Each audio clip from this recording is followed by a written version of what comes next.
Hey everyone, welcome back to another video. In today's episode, I'm gonna be a bit less technical and just paint a background for my film.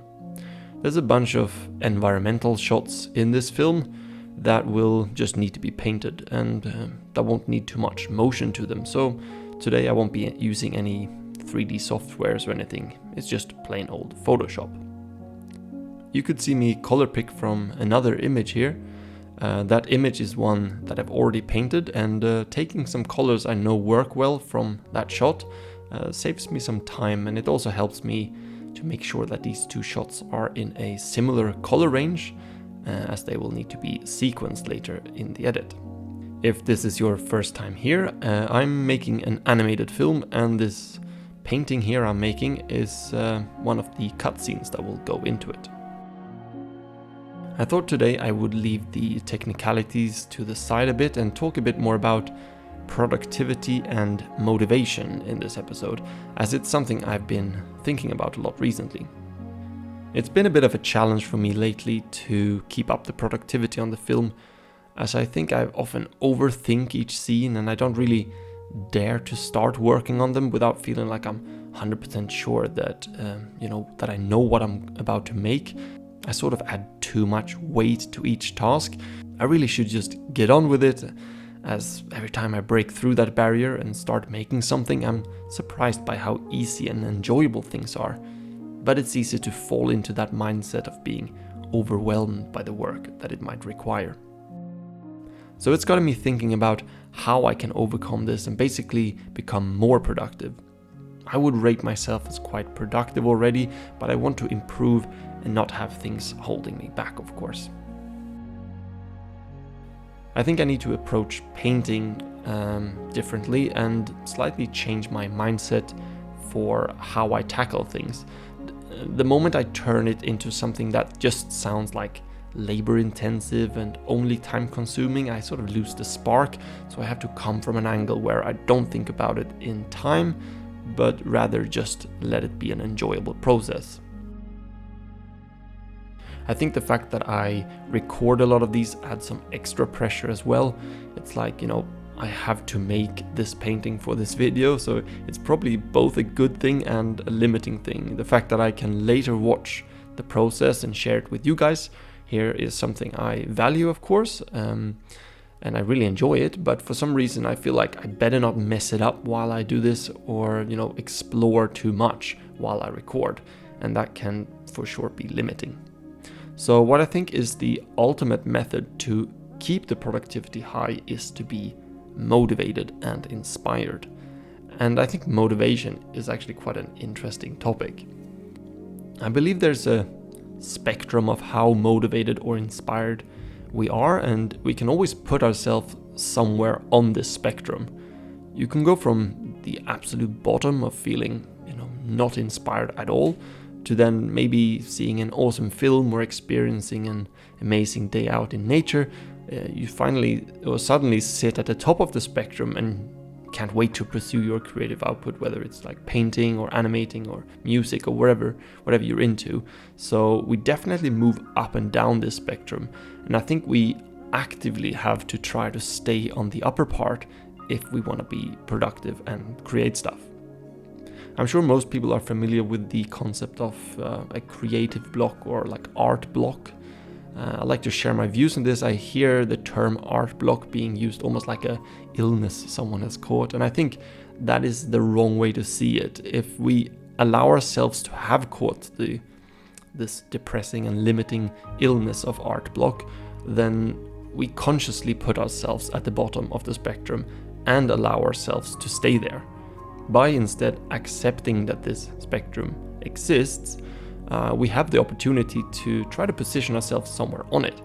I think everyone must find their way to do this, but for me, a lot of my inspiration comes from actually non-art related experiences. So for example, this film is about climbing, and by combining my interest here, animation and the outdoor, I'm more likely to stay high on the motivational spectrum, I would say.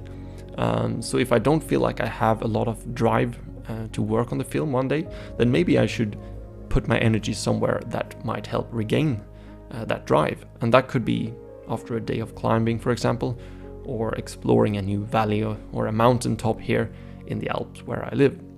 But I also draw motivation from other people's art, of course, and what often helps me is to analyze other animated films and sort of break down the process that they took.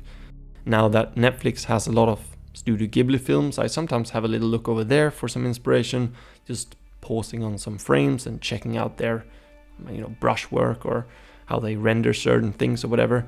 It definitely helps a lot to get me excited for painting.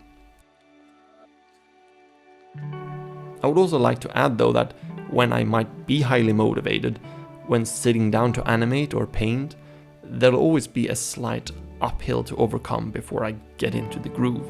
I'm really gonna try to take on the next couple of scenes with that in mind and not let it hinder me.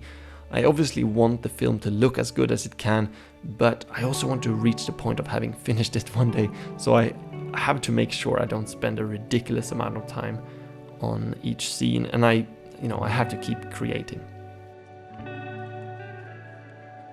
I really enjoy this self-reflection and development I can do to try to optimize how I work.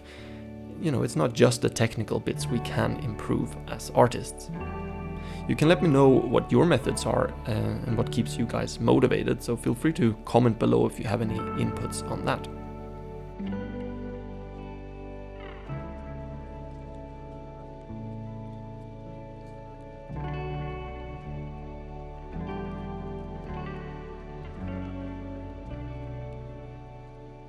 Maybe I should talk a little bit about this painting. I have some reference when I paint this.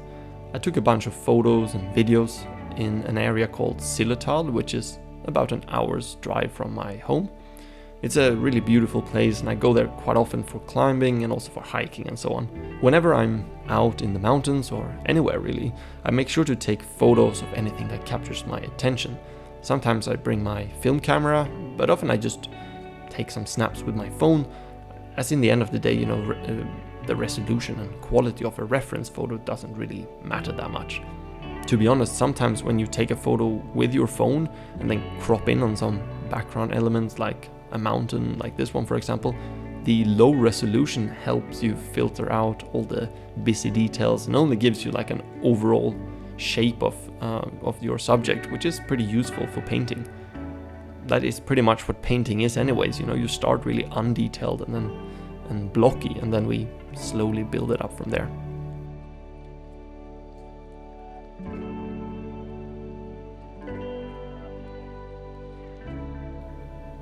If you wonder what brush I use, it's some of my own ones. It's basically a round brush with a little bit of texture.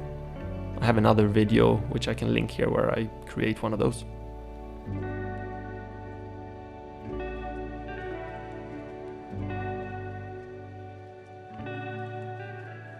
It doesn't take a lot of time until I reach a point where I can see the final thing here.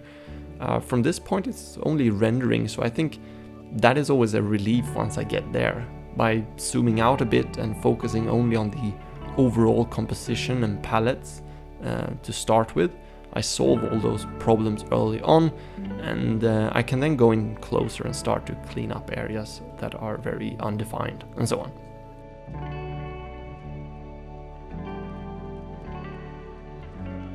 This piece is pretty much finished. It was fun to paint a slightly less intricate shot this time. A bit less details are required for an atmospheric piece like this.